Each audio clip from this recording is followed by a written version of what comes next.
आप चाहे भाद्रपद की अष्टमी तिथि को भगवान कृष्ण का जन्मोत्सव मनाते हैं, ईमानदारी से बताना क्या करते हैं अपने घर में जन्मोत्सव में, आप बता दो, मैं फिर बाद में आगे बढ़ाती। जी चलिए, जो आर्य परिवार है वो हवन करते हैं, और पीछे बैठे हुए लोग, हाँ जी क्या करते हैं, मैं बता देती हूं। चलो, जो आर्य परिवार है वो सुबह स्नान आदि करके हवन करते हैं, इतना ही होता है।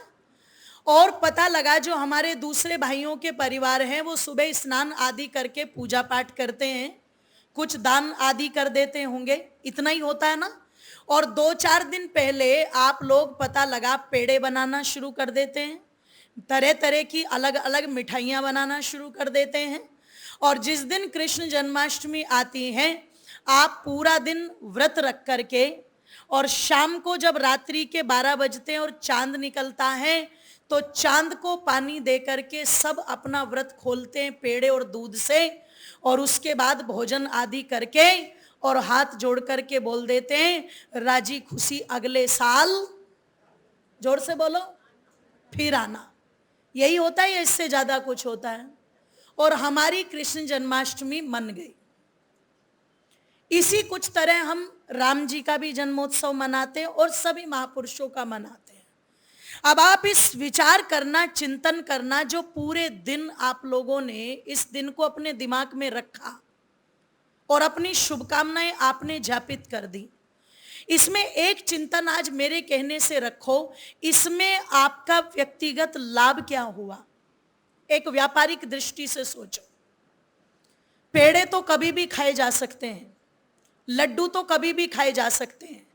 शरीर को ठीक रखने के लिए आयुर्वेद कहता है सप्ताह में 1 दिन भोजन छोड़ना बहुत अच्छा होता है, तो वो भी कभी भी छोड़ा जा सकता है, उसमें कोई दोष नहीं है। लेकिन भगवान कृष्ण का जन्मोत्सव आया और इसका कुछ फायदा मुझे होना चाहिए, उस चिंतन को यदि आप रखोगे और उस चिंतन को रख करके आप चिंतन करोगे, तो मैं समझती हूं फिर हमें सच्चा व्रत करना चाहिए। और सच्चा व्रत क्या है कि आज मैं भगवान कृष्ण के बारे में चिंतन करूं, मंथन करूं कि उनका जो जीवन था उसमें मेरे अपनाने योग्य क्या बात है। बच्चे हैं तो बच्चों को कौन सा व्रत हम करा सकते हैं? अगर एक पति है तो पति क्या व्रत कर सकता है? अगर एक पत्नी है तो पत्नी क्या व्रत कर सकती है? अगर घर के बड़े हैं तो वो क्या व्रत कर सकते हैं?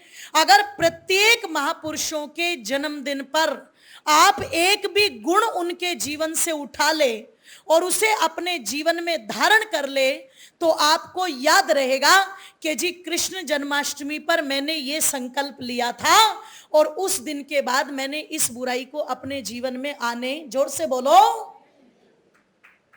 आने नहीं दी।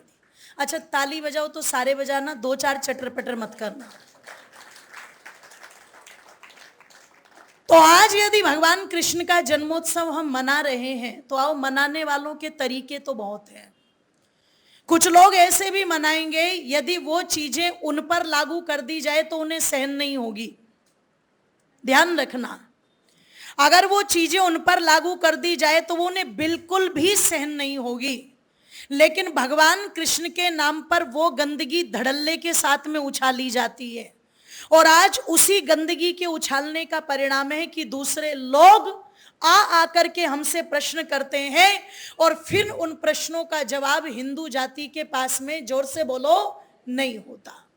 सुप्रीम कोर्ट ने जिस समय लिविंग रिलेशन को भारत के अंदर लीगल किया था, तो कुछ बुद्धिजीवी लोगों ने इस बात का विरोध किया कि भारत जैसे यौगिक देश के अंदर, भारत जैसे सदाचारी देश के अंदर, भारत जैसे चरित्रवान देश के अंदर ये भोगवाद की बात नहीं हो सकती, ये पशु पक्षियों जैसा व्यवहार नहीं हो सकता। अरे पाश्चात्य देशों के अंदर जो वैवाहिक परंपराओं को जानते ही नहीं, जो वचनों को जानते ही नहीं, जो रिश्तों के बारे में जानते ही नहीं, उनके लिए रिश्ते केवल मनोरंजन का साधन है। पर हमारे यहाँ रिश्ते आत्मा से जुड़े होते हैं, तो इस देश में ये चीजें नहीं चलेंगी। तो उस समय सुप्रीम कोर्ट के जजों ने कहा था, क्यों? जब तुम कृष्ण के साथ बिना विवाह के राधा जी का नाम चला सकते हो, तो भारत के युवक और युवतियों में ये चीजें क्यों नहीं चला सकते?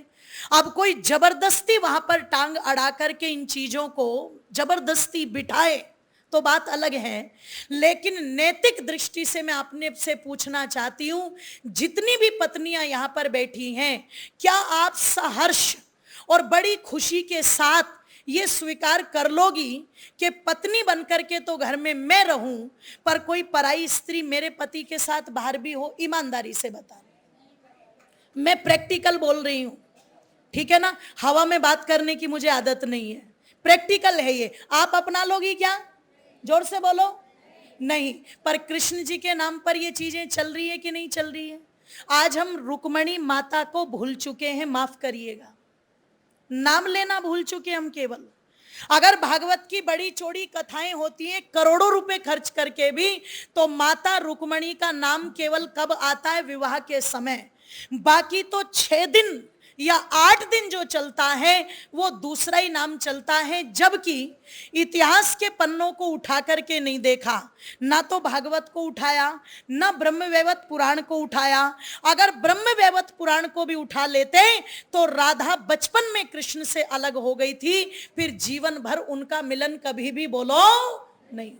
मतलब बचपन में तो व्यक्ति पता नहीं किस प्रकार के कार्यों से गुजरता है। अगर हम अपनी बात करें, हमारा और आपका बचपन कैसा रहा होगा? आप सोचो जरा एक बार, क्या बचपन में हम पता नहीं कितनों से मिले होंगे कि नहीं मिले होंगे? लेकिन यदि कोई बचपन की घटनाओं को उठा करके बड़े होने तक हमारा नाम उन चीजों के साथ जोड़े तो क्या हमें अच्छा लगेगा? जोर से बोलो। हम क्या कहेंगे? अरे भाई साहब, वो बचपन की बातें थी, बाल्यकाल अलग होता है, अब हम बड़े हो चुके हैं, आप थोड़े बड़प्पन की बात करो। तो भगवान कृष्ण का वैसे तो कोई मतलब है ही नहीं, पर यदि ब्रह्मवैवर्त पुराण की भी माने तो बचपन के किस्सों को उठा करके तो आपने 9 दिन तक पूरा का पूरा जनता को झुमा दिया। लेकिन बचपन के बाद जो उनका वास्तविक जीवन आरंभ होता है, उसकी आप लेश मात्र भी चर्चा करने को तैयार, जोर से बोलो, नहीं हो, तो भावी पीढ़ी पर उसका कोई प्रभाव पड़ जाएगा क्या? बिल्कुल नहीं पड़ेगा। इसका मतलब हम प्रैक्टिकल अपने लिए कुछ और चाहते हैं और महापुरुषों के लिए कुछ और चाहते हैं। उनके नाम पर कितनी भी गंदगी आ जाए हमें स्वीकार्य है, अपने नाम पर हमें ये बात झूठ में भी बर्दाश्त। तो इतना अंतर क्यों? इस पर चिंतन करो, विचार करो। मैं समझती हूं यहां जितने बैठे हैं सबके यहां पर जो दूध आता होगा, शायद वो अपने पशु नहीं होंगे, वो दूध बाहर से ही, डेयरी आदि से ही आता होगा, है ना? आप पता लगा अमूल का दूध लेते हैं या आप दूसरा दूध लेते हैं, क्या कभी आपने पड़ोसी की फ्रिज से दही चोरी की है? किसी ने की हो? बोलो। अच्छा, क्या आप चाहेंगे आपके बच्चे किसी का दही और माखन चोरी करें? क्या सिखाते हैं आप बच्चों को? क्या सिखाते हैं? चोरी करना पाप है ना? हम साधारण लोग सिखा रहे हैं अपनी पीढ़ी को, चोरी करना पाप है, चोरी मत करो बेटे, तुम्हें जो चाहिए हम लाके देंगे। यहां तक बच्चे को मैनर्स सिखाए जाते हैं, जब दूसरों के घर में ले जाते हैं, बेटे कोई खाने की चीज आए तो उस पर टूट करके मत पड़ना, छोटी छोटी चीजें उठाना और बड़े आराम से खाना, सिखाते हो ना? और इसको आप अच्छा मानते हैं या बुरा मानते हैं? जोर से बोल दीजिए। अच्छा मानते हैं। आप इन चीजों को अच्छा मान के अपने बच्चों को सिखाते हो तो जरा चिंतन करना, जिनके घर में लाखों गौएं पलती हैं, एक नहीं, दो नहीं, हजार नहीं, नंद बाबा के यहां लाखों गौएं हैं, और लाखों गौओं में भी अगर वो दूध चुरा रहे हैं, माखन चुरा रहे हैं, तो बताओ इससे बड़ी दुर्गति की बात और क्या होगी? पढ़ा नहीं हम लोगों ने।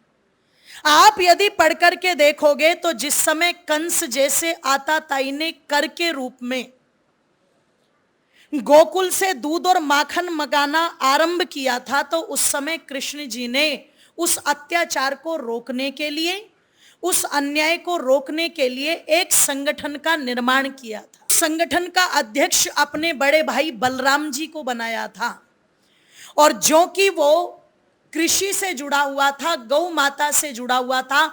गौ माता का इतना पालन पोषण होता था कि जिसके कारण उस स्थान का नाम भी क्या पड़ गया? गोकुल, गायों का कुल। तो कंस के उस अत्याचार को रोकने के लिए, है ना, उन गोकुलों को क्या कहा जाता था? गवाले, गाय का पालन करने वाले। जैसे दिल्ली वालों को हम संबोधित करते, दिल्ली वाले, गुड़गांव वाले, ऐसे गोकुल में रहने वालों को क्या कहा जाता था? गवाले। गवार नहीं थे वो, अनपढ़ बेवकूफ नहीं थे वो, बड़े देशभक्त, बड़े राष्ट्रभक्त और बड़े धर्म भक्त थे।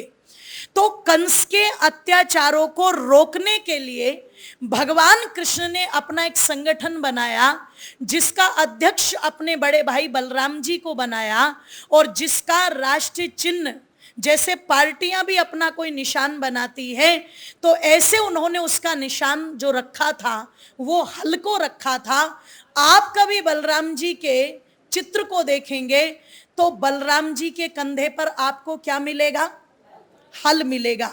माने कि जो समस्या कंस ने पैदा की है, हमें उसका क्या निकालना है? हल निकालना है। तो अपना चिन्ह भी क्या बना दिया? जोर से बोलो, हल बना दिया। और कहते हैं उस संगठन के माध्यम से मथुरा के अंदर जो घृत माखन आदि जाता था, उसको रोकने का काम भगवान योगीराज कृष्ण